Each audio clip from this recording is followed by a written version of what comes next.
알면 편한 심리학 알편심. 오늘의 이야기 시작합니다. 안녕하세요. 심리상담연구소 마음을 거닐다 소장 마거입니다. 안녕하세요. 이것저것 다 하는 심리학 박사 대박사입니다. 네, 지난주에 저희 유쌤을 모시고 육아, 부모됨에 대한 이야기를 나눴는데요. 어떠셨는지 궁금하네요. 맞아요. 자주 해야 될 것 같아요. 제가 좀 너그러운 엄마가 되는 것 같더라고요. 저 자신에게. 네, 좋습니다. 여러분들도 나름대로 생각한 게 많으셨을 것 같은데 앞으로도 더 많이 기대해 주시면 좋겠습니다. 네. 저희 알편심 책 추천사 이벤트 잘 마무리됐죠? 네, 늘 이런 이벤트를 하면 좀 마음이 따뜻해지고 감사한 마음이 더 커지는 것 같아요. 네. 저희 책 추천사를 굉장히 다양한 분들이 써주셨는데요. 응모해주신 분들 아이디 한번 저희가 소개해드릴까요? 네. 자, 이분들에게는 저자 사인본이 가는 거죠? 네, 그렇죠. 자, HGS0998님, JMH0422님, LYH4066님, 구름보기님, NowAndHere00님, 블랙코니님, 9952086님, 수리참쓰다님, 파카브르님, 띵빵님, 그리고 이분은 유튜브에 댓글 남겨주신 분이죠. 소민한님. 네. 이렇게 11분이 출간기념 추천사 이벤트에 당첨이 되셨고요. 네. 그리고 저희가 또 더 많은 분들께 책을 선물하고 싶고 또 알편심을 소개하고 싶어서 이전에 댓글 쓰신 분들도 좀 살펴봤죠. 그래서 네. 몇 분 정말 알편심을 잘 표현해 주신 댓글을 쓰신 분들을 선정해 보았습니다. 네. 아이디, 닉네임 말씀드려볼게요. 되게 이전에 쓰셔서 좀 내가 이런 걸 썼어? 라고 기억 못 하실 수도 있는데 잘 들으시고 나다 하시면은 저희한테 꼭 연락처를 보내주시면 감사하겠습니다. 소이소이님, 그다음에 송원, 그러니까 SONG 원님이시고요. 그다음에 UOIU님입니다. 그리고 또 자기 앞에 생 23님, 그다음에 숫자 4 민경님, 콩스, 당당V님, 시우얌님, 그다음에 H25222, 그러니까 H 숫자 2, 영문 5, 222 님입니다. 네, 아이디를 읽는 게 쉽지 않아요, 그죠? 그렇죠. 네. 각자만의 의미가 있는 것 같아요. 맞아요. 그래서 저희가 이거를 공지사항에 어떻게 보내셔야 될지, 그리고 닉네임 다시 적어 올릴 테니까요. 다시 한번 확인하시고, 저희 알편심 이메일, 알편심@gmail.com으로, 닉네임, 지금 불러드린 닉네임, 그리고, 책 받으실 주소, 그리고 전화번호, 이렇게 적어서 알려주시면 저희가 6월 중순쯤에 책을 받으실 수 있도록 보내드리겠습니다. 지난번에 예고드린 대로 오랜만에 알편영으로 돌아왔죠? 네. 헷갈리지 않으셨나 모르겠어요. 워낙 최근에, 그죠? 동명의 영화가 뜨는 바람에 넷플릭스에서 어떤 네. 영화죠? 네, 오늘의 영화는 더 헌트라는 이름의 영화인데요. 이거는 2012년에 개봉한 덴마크 영화예요. 그래서 감독은 토마스 빈터베르그 감독이고요. 매즈 미켈슨이라는 아마 보시면 좀 얼굴 아실 거예요. 왜냐면은 헐리우드 영화에도 가끔 출연하기도 하거든요. 그래서 이 연기가 굉장히 압권이죠. 칸 영화제에서 상도 받았다면서요? 네, 나무주연상을 받았대요, 이 영화로. 저희가 꼭 상 받은 영화만 하려는 건 아닌데. 근데 대체로 좋은 영화들은 상을 받았더라고요. 그래서 이 영화는 어떤 집단의 심리와 또 그에 맞서는 한 인간의 심리를 잘 다룬 영화라서 이 알편영에서 소개하면 좋겠다고 생각해서 가지고 와봤습니다. 네. 이 영화가 근데 줄거리라고 할 만한 게 또 딱히 없어요. 네, 굉장히 스펙타클한 그런 영화는 아니에요. 되게 잔잔한 영화인데 좀 섬뜩하기도 하고 또 한편으로는 굉장히 씁쓸하기도 하면서 이런 어떤 심리를 잘 묘사한 그런 영화라고 할 수 있겠죠. 네, 보는 내내 막 이렇게 나는 다를까 이런 생각들을 하게 맞아요. 되는 그러니까 인간의 본성이라는 게 도대체 뭘까 음. 이런 고민을 하면서 보게 되는 그런 영화입니다. 네. 간단하게 줄거리 소개해 주시겠어요? 네. 이 영화의 주인공은 그 매즈 미켈슨이 분한 루카스가 주인공이에요. 이 루카스는 유치원 교사로 나오는데 거기서 원래 유치원 교사는 아니었던 것 같아요. 원래 학교 선생님이었는데 어떤 학교가 문을 닫았다라고 표현 나왔던 그렇죠. 것 그래서 이혼하고 나서 원래 살던 고향으로 이제 돌아왔어요. 그래서 유치원에서 보조교사 같은 걸 하게 됐는데 거기서 이제 어쨌든 고향이니까 친구들도 많을 거잖아요. 친구들과 즐거운 한때도 보내고 또 새로운 썸도 타고 맞아요. 여자 썸이라고 하기에는 사귀죠. 그렇죠. 거의 사귀게 됐죠. 그리고 이제 아들이 있어요. 마쿠스라는 아들이 있는데 지금은 엄마랑 살고 있지만 이제 아들이 이제 같이 와서 살 수 있게 된 어떤 희망을 보여주는 식으로 시작을 하죠. 네. 굉장히 유치원 교사로서 아이들하고 적극적으로 놀아주고 특히 남자아이들하고 막 이렇게 몸을 쓰면서 네. 노는 거 진짜 저런 선생님 있으면 참 좋겠다. 부럽다 싶을 정도로 괜찮은 선생님으로 나오죠. 그리고 이렇게 사력 있고 따뜻한 선생님으로 나오는 것 같아요. 네. 그래서 특히 여기 다니는 클라라라는 아이가 있는데 그 루카스의 절친인 테오의 딸이에요. 맞아요. 그래서 얘를 또 잘 돌봐줘요.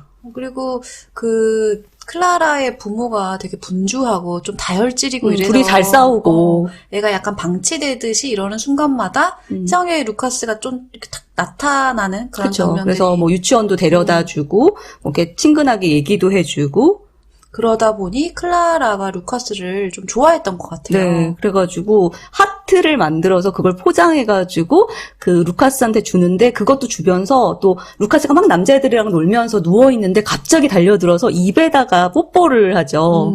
그 루카스가 깜짝 놀라가지고 잠깐 얘기 좀 하자 이렇게 불러서 이 하트 다른 남자애한테 주렴 이렇게 하니까 클라라가 굉장히 당혹스럽고 실망한 표정을 지으면서 내가 준 거 아니다라고 하면서 이제 약간 시치미를 떼는 그런 모습을 보이니까 어린 마음에도 그쵸. 뭔가 거절당한 것에 대한 당혹감이 있고 순간적으로 거짓말을 했던 것 같아요. 네. 그리고 이제 뽀뽀한 거에 대해서 이제 루카스가 어떻게 보면 선을 잘 그은 거죠. 그래서 이런 뽀뽀는 엄마 아빠한테만 하는 거야. 아무 데서나 하면 안 돼. 이런 식으로 얘기했는데 이것도 이제 클라라는 자기 마음이 거절당하고 좀 창피하기도 하고 이랬을 것 같아요. 맞아요. 그래서 사건이 시작되죠. 그렇죠. 그래서 이제 그날 저녁에 이렇게 유치원에 있는데 원장님이 이렇게 들어와요. 그랬더니 클라라가 갑자기 나 루카스 싫어요 이러는 거죠. 그러니까 왜 싫으니? 둘이 잘 지내는 것 같은데 친한 것 같은데 왜 싫어? 이랬더니 클라라가 그 선생님 좀 이상한 것 같다라고 하면서 그 선생님의 거시기를 봤다. 그렇게 말을 하죠. 네. 그리고 심지어 그 거시기가 앞으로 쭉 뻗어 있었다라고 좀 디테일을 이야기를 합니다. 근데 클라라가 실제로 본 게 아니라 그 전날인가 얘 클라라한테 또 사춘기 오빠가 있는데 걔네들이 막 친구들하고 놀면서 그 아이패드 같은 거에서 그런 성기 모양을 막 보여주면서 쭈글쭈글 딱딱 뻣뻣 이런 얘기를 해요. 그걸 또 듣고서는 그걸 얘기를 한 거죠. 네. 그러니까 그 클라라가 어떤 되게 나쁜 의도를 갖고 막 얘기했다기보다는 너무 속상하기도 하고 막 그러니까 그냥 툭 내뱉었는데 또 원장님이 왜 싫냐고 구체적으로 물어보는데 내 하트를 받아주지 않았다라고는 할 수 없으니까 또 이렇게 약간 그날 그 순간에 생각난 그런 거를 묘사한 거죠. 그리고 그 하트도 원장님한테 보여주면서 이런 걸 줬다. 루카스가 나한테 줬다. 근데 받기 싫다. 그러니까 이제 이 원장님은 이게 예산 일이 아니구나 이런 생각이 들어서 이제 클라라를 붙잡고 이제 좀 더 캐묻게 되는 거죠. 맞아요. 그러니까 이게 여기까지 들으면 사실 그냥 애가 속상해서 그런 말을 했겠거니 이렇게 생각할 수 있지만 여기서부터 이제 걷잡을 수 없이 사건이 확대됩니다. 네. 그러니까 이제 유치원 원장님은 이제 매뉴얼대로 한 거예요. 이런 일이 있으니까 이제 조사를 해야겠다. 해가지고 조사를 하게 되죠. 그래서 그 경찰관인지 뭔지는 모르겠지만 어떤 아저씨 수사관을 데리고 와서 클라라랑 이렇게 앉혀놓고 좀 수사랍시고. 네, 그러니까 약간 뭔가 상담 같은 분위기는 아니었어요. 네, 되게 취조 같은 그런 분위기였는데 완전 온통 암시를 주는 질문이에요. 그러니까 아시다시피 아이들은 암시에 되게 취약하잖아요. 그러다 보니까 뭐 그걸 봤냐, 뭐 예를 들면은 뭐 하얀 액체가 나왔냐, 뭐 이런 걸 물어보는데 아이는 또 거기서 대답하기가 되게 힘든 거죠. 그래서 아이가 아니다, 뭐 이런 식으로 말하면 이제 수사관이 그러면 원장님이 없는 말을 지어냈다는 거냐. 아니면 네가 거짓말했냐 이러면 또 아이는 죄책감에 뭐 그런 건 아니에요. 뭐 이런 식으로 얘기하거나 또 이 사람이 또 표정으로 얘기를 해요. 그래서 클라라가 예를 들어서 너 뭐 루카스가 널 만졌니? 라고 했을 때 얘가 이렇게 고개를 끄덕끄덕 하면 되게 흡족한 표정을 지으면서 그러니까 잘하고 일종의 있어, 강화를 주는 거죠. 그리고 뭔가 대답을 좀 회피하거나 잘 몰라요 하면은 아니야 괜찮아 얘기해도 돼 막 이런 식으로 그러니까 어떻게 자기들이 원하는 답을 내놓도록 유도 신문을 많이 하는 걸 보여요. 그러니까 클라라는 어떻게 보면은 처음에는 거짓말을 했지만 그 이후에는 내가 그냥 한 말이었다라고도 말하고 모른다고 말하고 그러니까 자기가 당했다 이런 얘기를 막 하진 않거든요. 네.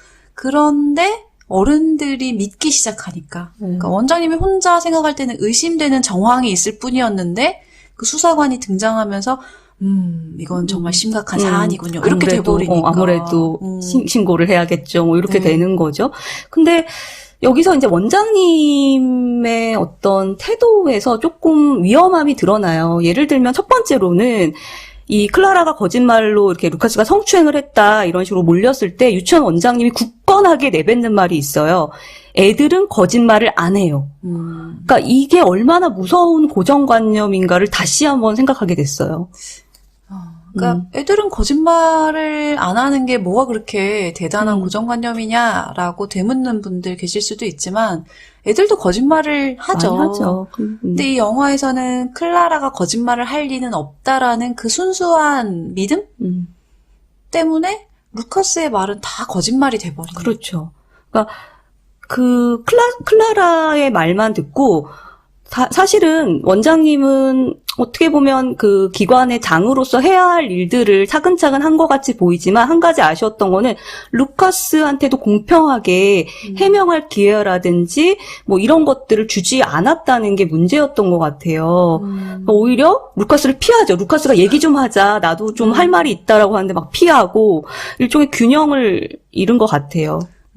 그리고 무엇보다 루카스는 이제 자기 아들하고 같이 살 수 있냐 아니냐 되게 중요한 순간에 있었는데 그 이혼한 전처한테 원장이 전화해서 유치원에서 불미스러운 일이 있었다라고 기정사실처럼 말해버려서 아들이 막 울면서 아빠랑 같이 못 살게 됐다고 전화하는 그런 에피소드들도 나오죠. 그러니까 뭐 아마도 그 아들도 이 유치원을 다녔던 것 같아요. 왜냐면 그 원장이 그 전에 뭐 마쿠스 잘 있냐 뭐 이런 걸 물어보는 걸 보니까 그래도 아직 사실도 아닌데 가정사회까지 침범해서 약간 선을 넘는 듯한 그런 모습을 보이죠. 그러니까 이게 여러 가지 고정관념에 영향을 받은 것 같아요. 애들은 거짓말을 하지 않는다. 그 다음에 또 루카스가 이혼남으로서 혼자 살고 있고 그 루카스의 성격을 묘사하는 몇몇 부분들을 보면은 좀 우울하고 음침하다라는 표현? 좀 엉덩이를 걷어차줘야 된다. 막 이러면서. 뭐 우울하게 큰 집에서 되게 우울하게 지낸다. 뭐 이런 식으로 묘사하는 부분들이 있죠. 그러니까 그런 고정관념도 만약에 되게 화목한 가정에 있었던 어떤 사람이 이런 일에 말려들었다면 막 웃으면서 넘어갔을 일일 수도 있잖아요. 그렇죠. 네, 근데 이제 그런 혼자 사는 남자에 대한 편견. 그러니까 근데 계속 원장 얘기를 하는데 이 얘기를 하는 건 이제 우리가 어떤 태도를 좀 지녀야 할지 이런 얘기를 하기 위해서 말씀을 드리자면, 그러니까 이런 사람들이 있어요. 자신은 좀 정의롭게 자기의 역할과 책임을 다하는 것이라고 믿고는 있지만 좀 균형을 잃고 자기가 믿는 대로만 좀 돌진하는 스타일이 종종 있거든요. 근데 조심해야 할 것 같아요. 특히 중요한 위치에 있는 사람일수록 말이죠. 근데 저는 약간 원장님한테 좀 더 공감이 된달까요? 나라도 저랬겠다. 왜냐하면 사실인지 아닌지 모르는 상황에서 어쨌든 그런 일이 일어났을 가능성이 조금이라도 존재한다면 아이들 보호해야 된다는 생각을 했을 것 같고, 그래서 부모들에게 알려서 진상을 파악해야 된다라고 생각을 했을 것 같아요. 그래서 모르겠어요. 원장의 그런 일처리 방식은 아까도 말한 것처럼 나쁘지 않았는데 과연 나중에 모든 진실이 밝혀진 이후에 원장은 루카스에게 진심으로 사과했을까? 자신이 어떤 일을 이렇게 만들어버린 책임이 있다는 걸 어떻게 책임졌을까? 그런 것들에 대해서는 좀 아쉬운 부분이 남죠. 저는 원장님보다는 그 수사관. 그렇죠. 수사관은 무죄 추정의 원칙에 따라야 되는 거 아니에요? 그러게요. 너무 애 말만 딱 믿고 그리고 답을 딱 짜놓고 그 답을 맞추는 그런 조사를 진행했죠. 그리고 그런 우리가 몇 가지 사례를 통해 갖게 되는 그런 게 있잖아요. 전형적인 사례? 그래서 원래 이런 성적인 학대나 사건에 휘말린 아이들은 말을 잘하지 못한다던가 애들은 어른이 무서워서 아니라고 부인한다던가 그런 자기의 나름의 경험에 근거한 지식이 있다 보니 더 그 상황을 몰고 갔던 것 같아요. 그래서 오히려 객관적인 시선을 잃어버린. 그 또 더 안타까운 건 친구들이죠.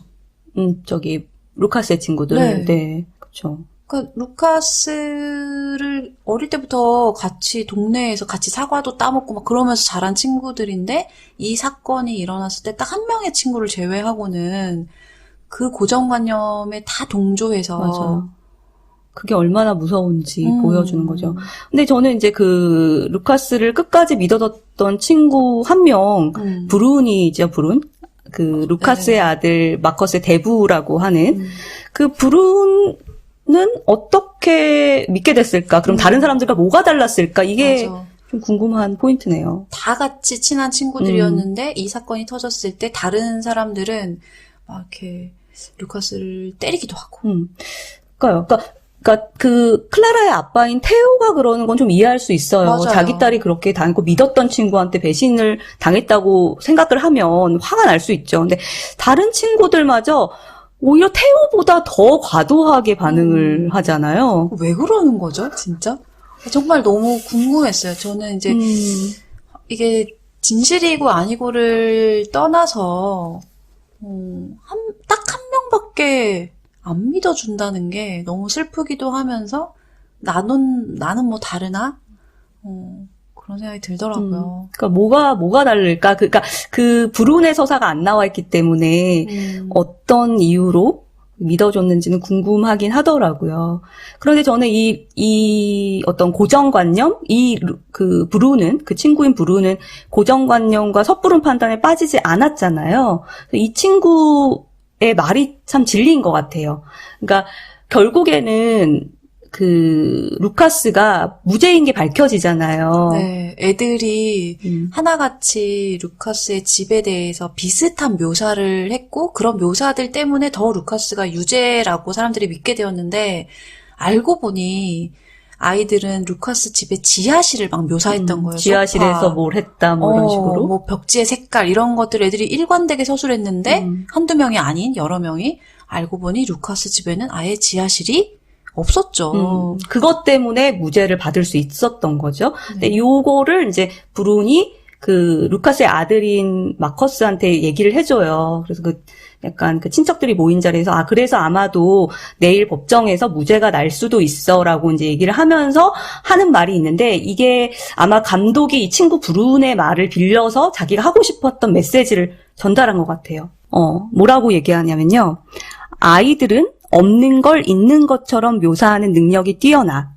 그게 아이들의 상상력이었는지 자기 부모들이 본 걸 떠올렸는지는 모르겠지만 애들은 진실을 말한다는 인식이 지배적이고 근데 또 대부분은 진실을 말하기도 해. 그러니까 아이들이 거짓말을 하지 않는다는 고정관념이 얼마나 굳건한지 이거를 꼬집으면서도 그래도 아이들 대부분은 진실을 말한다. 이렇게 함으로써 아이들의 순수성에 대해서 우리가 혹시라도 의심할까 봐 그런 것들을 주의를 주는 거죠. 그리고 아이들이 왜 이렇게 거짓말을 하는지 이유도 또 설명하고요. 근데 이 영화를 보면서 내내 조심스러운 마음이 들긴 했어요. 왜냐하면 우리는 이 모든 서사를 알고 보니까 루카스가 무죄임을 알고 보니까 사람들이 왜 저래? 왜 안 믿어줘? 왜 브룬만 믿어? 이렇게 하지만 사실 우리가 그 사건 속에 있다고 생각해보면 진실이 뭔지 모르는 상황에서는 되게 의심하고 조심하고 경계해야 하죠. 했겠다. 저라도 그랬을 것 같아요. 멀리하고 좀 조심하게 되고. 네. 그러니까 결과론적으로 우리는 또 많이 생각하게 되는데 또 한편으로는 내가 만약에 클라라 편이었다면, 루카스에게 이입하지 않고 클라라에게 이입한 상태였다면 더더욱 그 사람이 어떻게 고개 들고 동네를 다녀 이랬을 것 같긴 해요. 그러니까 그죠. 우리 안에는 그런 왜냐하면 고정관념, 편견 그리고 어떤 한쪽을 좀 지지하고 옹호하는 것이 좀 편하니까요. 그런 본능적인 면이 있는데, 그러니까 이런 사례들을 통해서 생각해 보는 거죠. 과연 어떻게 하는 것이 좀 필요한 자세인가. 그러니까 속으로는 그런 본능이기 때문에 우리가 그런 생각할 수 있어요. 그런데 공적으로라든지 겉으로 이렇게 내뱉는 말들에서 그 말의 무게 이런 것들을 생각해서 좀 조심하고 걷어야 되지 않을까. 요즘 우리 그런 말 하잖아요. 중립기어 막는다? 이게 밝혀지기 전까지는 그렇게 해야 된다. 그런 점에서 좀 고찰해 볼 필요가 있을 것 같아요. 왜냐하면은 우리가 말로 내뱉거나 어떤 행동을 했을 때 그거를 주워 담을 수는 없고 그 과정에서 선의의 피해자가 또 나올 수도 있다라는 거니까요. 근데 이제 이 영화에서는 진실이 밝혀지기도 전에 이미 루카스는 파렴치한 성범죄자가 이미 되어버린 거예요. 맞아요. 일종의 마녀 사냥이 시작되는데요. 네. 아무도 루카스 얘기를 귀담아 듣지 않을 뿐만 아니라 심지어 그렇게 친했던 친구들도 다 손가락질하고 등을 돌리는 그런 차가운 모습을 보이죠. 그리고 애인조차도 너 변태냐 이렇게 물어보고요. 그때 좀 빡 돌더라고요. 그 루카스가 되게 침착했다가 맞아. 그러니까 애인이면 자기를 더 깊이 이해하고 잘 알 거라고 믿었는데 그 사람조차도 혹시 너 정말 그런 거 아니야? 라고 묻는 순간 얼마나 절망스러웠을까요? 이러다가 정말 자기가 범죄자가 될 수도 있겠다라는 생각을 아마 그 순간에 했을 것 같아요. 그렇죠. 저는 이 영화에서 주로 이 영화는 이제 서사의 스토리 위주로 다루고 이렇게 어떤 사람의 심리 묘사, 눈빛, 연기 뭐 이런 걸로 보여주는데 첫 장면에 약간 상징 같은 게 나오는 것 같아요. 그 첫 장면에 루카스가 숲에서 사슴을 사냥하는 장면이 나오거든요. 그때는 명중시켜서 사슴을 잡았다고 남자들끼리 파티를 하고 이렇단 말이죠. 근데 이게 일종의 마녀 사냥을 빗댄 거라는 생각이 들어요. 그래서 무고한 사슴을 인간이 사냥하듯이 이후에 루카스가 그 사슴이 된 거죠. 사냥감이 된 네, 거죠. 그래서 마녀 사냥의 희생양이 된 거죠. 그래서 그 마지막 장면에 또 사슴 사냥을 나가요. 거기서 루카스가 사슴을 봤는데 이때는 쏘지 않고 총을 걷어요. 그러니까 어떻게 보면은 저 사슴의 모습이 나의 모습이구나라는 감정이입을 한 게 아닐까. 그러니까 무고한 사슴이잖아요, 사실.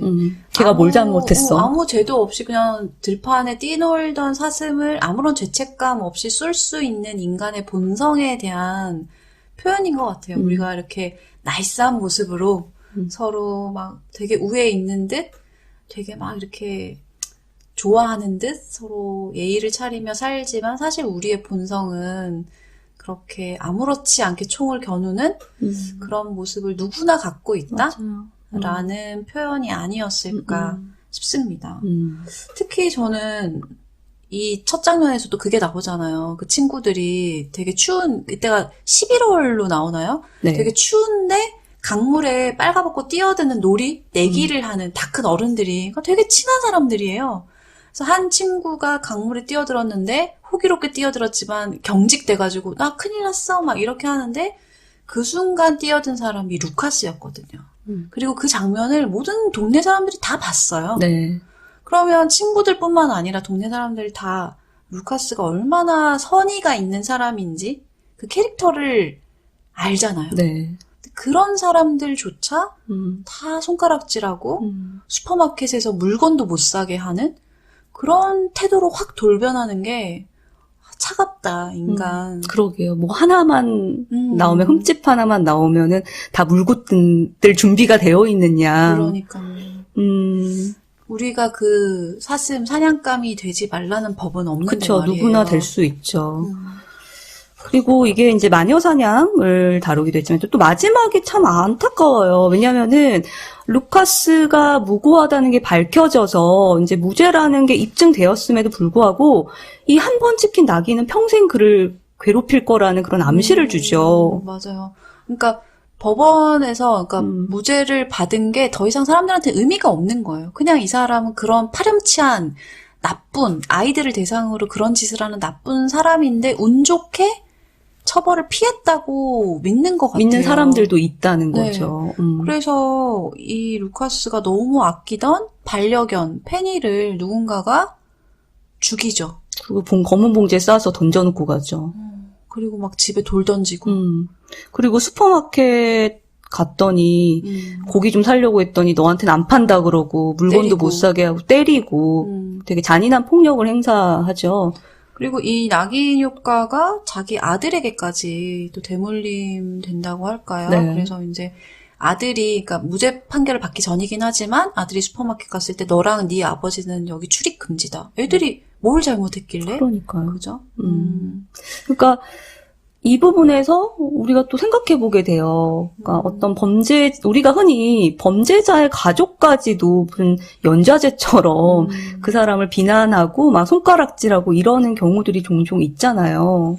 그러니까 저는 이 영화 보면서 너무 마음이 어려웠어요. 수많은 사례들이 떠오르면서, 그러니까 지금처럼 무고한 사람에 대한 낙인 효과나 이런 거는 우리가 자신 있게 그러면 안 된다라고 할 수 있잖아요. 근데 만약에 누군가 범죄자가 있다. 그럼 그 범죄자에 대해서 우리는 그럼 어떤 태도를 가져야 되는가? 그렇죠.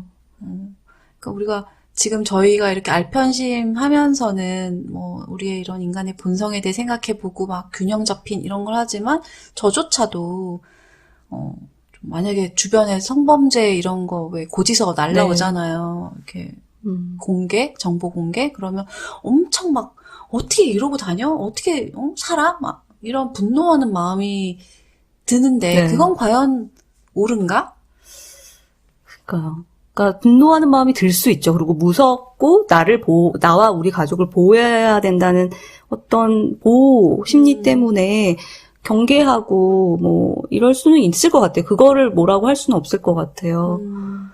네, 참 그 부분이 고민이 돼요. 그러니까 아까 우리가 녹음하기 전에도 잠깐 얘기했지만 범죄자가 형을 다 살고 나왔어요. 그래서 이 사람은 이제 새 삶을 살고 싶어요.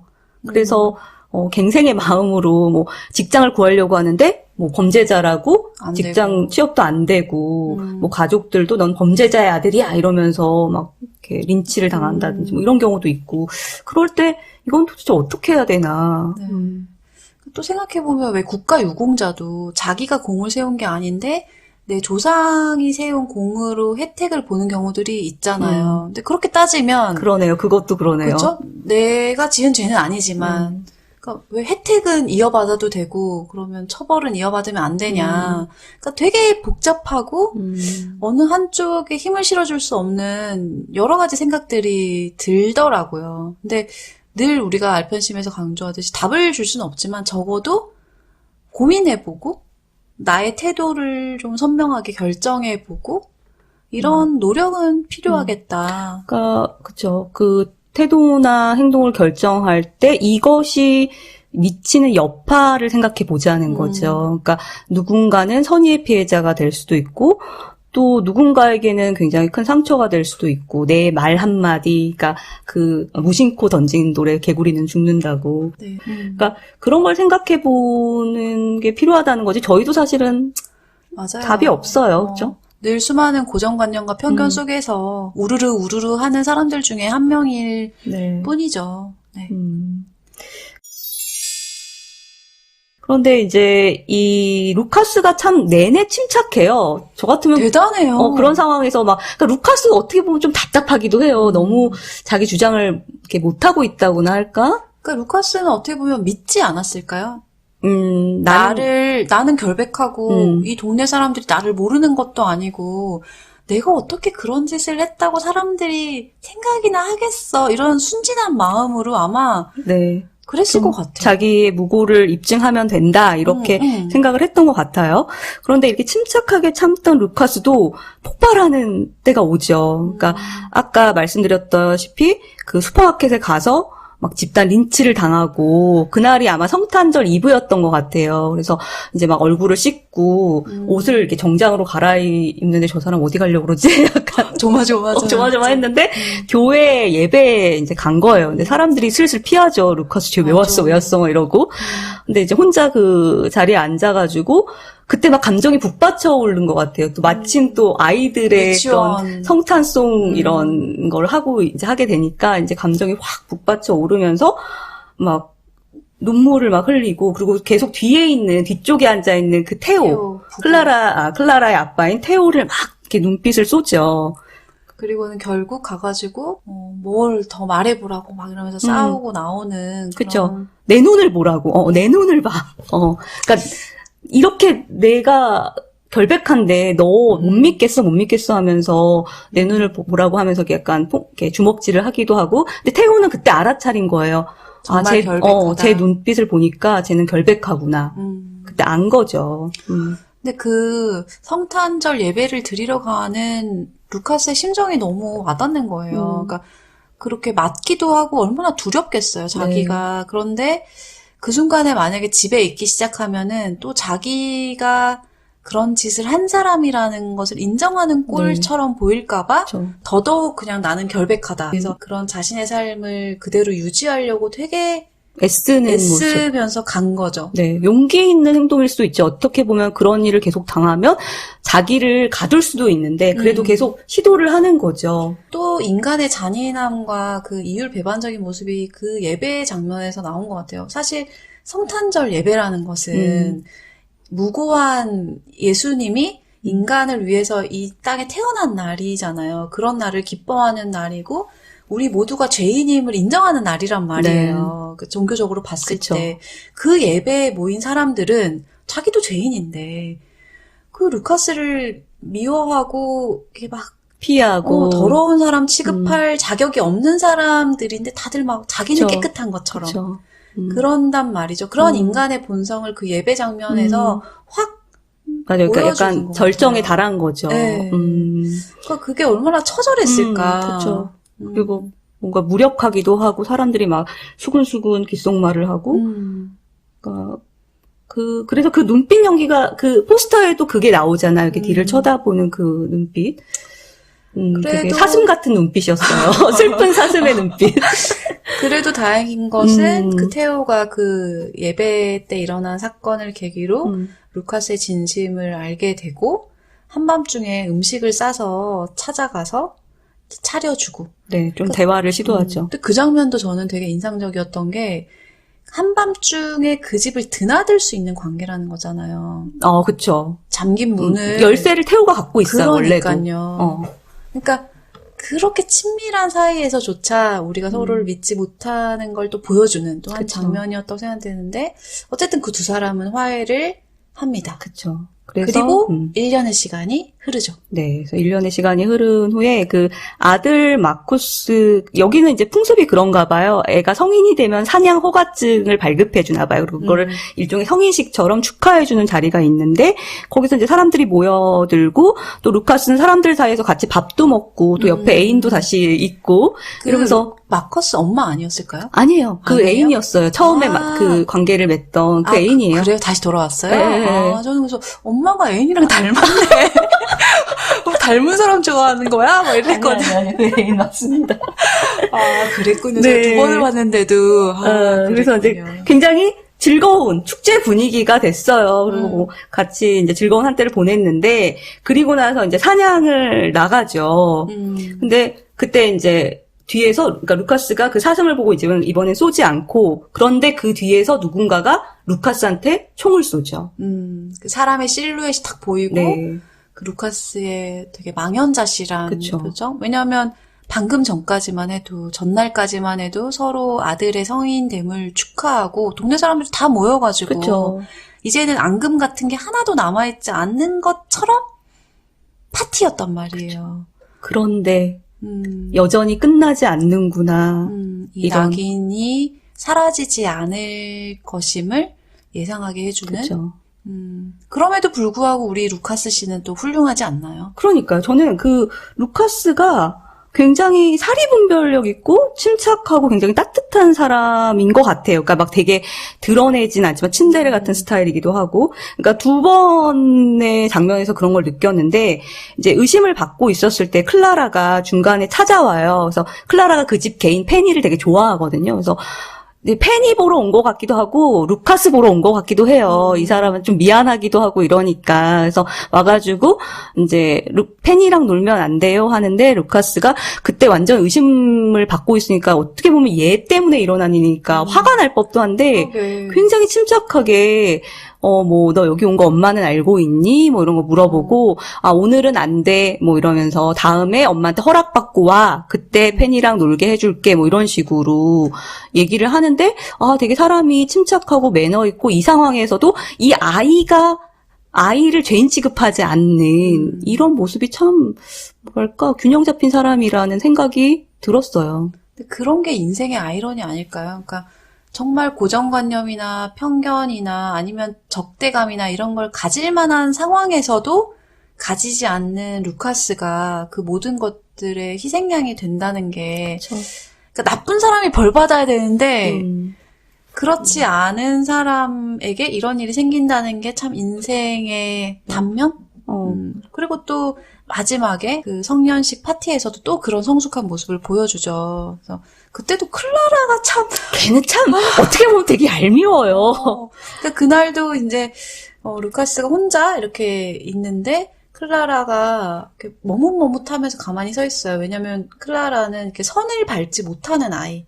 약간 강박증이 있는. 근데 하필이면 그 바닥이 되게 촘촘한 타일로 선으로 막 복잡하게 있는 그런 바닥이니까 클라라가 머뭇머뭇하고 서 있는데 그걸 또 마침 루카스가 봤죠. 저 같으면 무시하고 그냥 으이크 이러고 아니면 지나갔을 다른 사람한테 뭐 시키거나 그렇게도 안 할 것 같아. 그냥 너무 열받아서 모른 척 할 것 같은데 루카스는 되게 다정하게 선이 참 많지 뭐 이렇게 말을 건네고 번쩍 이렇게 안아 올라서 건너주는. 그쵸. 다른 방으로 데려다 주죠. 근데 그때도 심장 사실 터지는 줄. 우리 같으면 의심받을 상황이니까 맞아요. 얘를 더 터치하지 않을 수 있단 말이에요. 근데 루카스는 굉장히 순수한 사람인 것 같아요.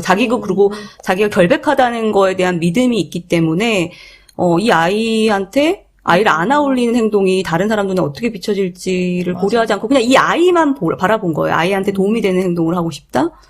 그리고 또 어떻게 보면 그 아이도 되게 순수한 게 그 루카스 아저씨가 이렇게 안아줬을 때 꼭 이렇게 맞아요. 안기잖아요. 맞아요. 그러니까 어른들의 세계에서는 하기 힘든 행동이죠. 나 때문에 그렇게 피해를 입었다라는 걸 알고 있으면 민망하고 그래서라도 다가가지 못하는데 또 아이는 정말 또 꼭 이렇게 안겨서 아저씨한테 이렇게 손을 귀엽게 흔들기도 하고 뭔가 싶은데 어쨌든 클라라도 연기를 참 잘했어요. 그래서 맞아요. 얘는 상 안 주나? 네.